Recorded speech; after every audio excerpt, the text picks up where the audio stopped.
Hey all, Zach Lokes. Today's a good day for design.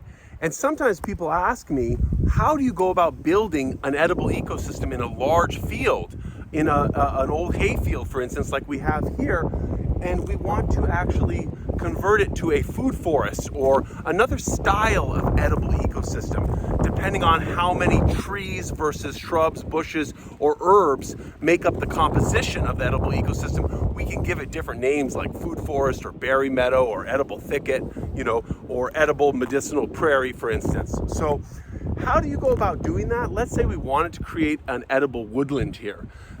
We would do that in this case by coming along the road, finding the most common line that fits this field, and start to systematically build permabeds from one side to the other. We may initially do various preparation work to remove the current vegetation, which we'll talk about in a different video. But in this case, by systematically building permabeds, we've created placeholders where we can choose what types of plants go into those different beds. We can choose that some have primarily fruit trees like pears, plums, and apples, and others have primarily berries like just raspberries types, and others might have primarily herbs like lemon balms and thymes and chives.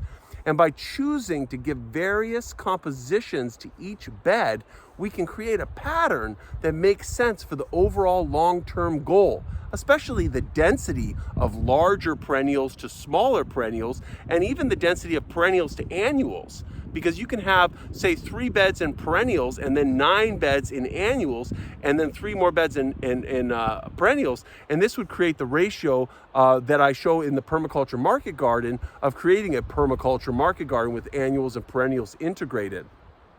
But ultimately, by working along your common line of the road or the edge of the field and building your way out with a series of permanent beds, we can define what goes in each bed and systematically create an organized food forest, an organized edible ecosystem, and also be able to manage it.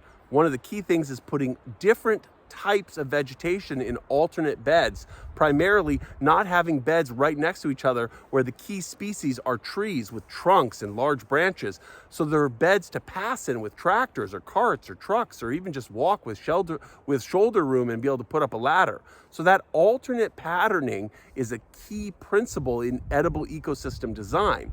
So how do we go about building a food forest, like an edible ecosystem, in a large field like this? First, we remove the ground cover, and we'll talk about that in other videos, but then we go about making a system of permanent raised beds. We alternate the types of plants that occur for accessibility, and we choose the species composition that go in each bed, deciding whether or not it's primarily woodland type species of fruits, or primarily herbaceous type species like chives and lemon balm, or primarily berry type species like raspberry. So this is the strategy, and this is the way that I like to think about it. And so I hope that was some good design thought for you today, because as we know, today is a good day for design.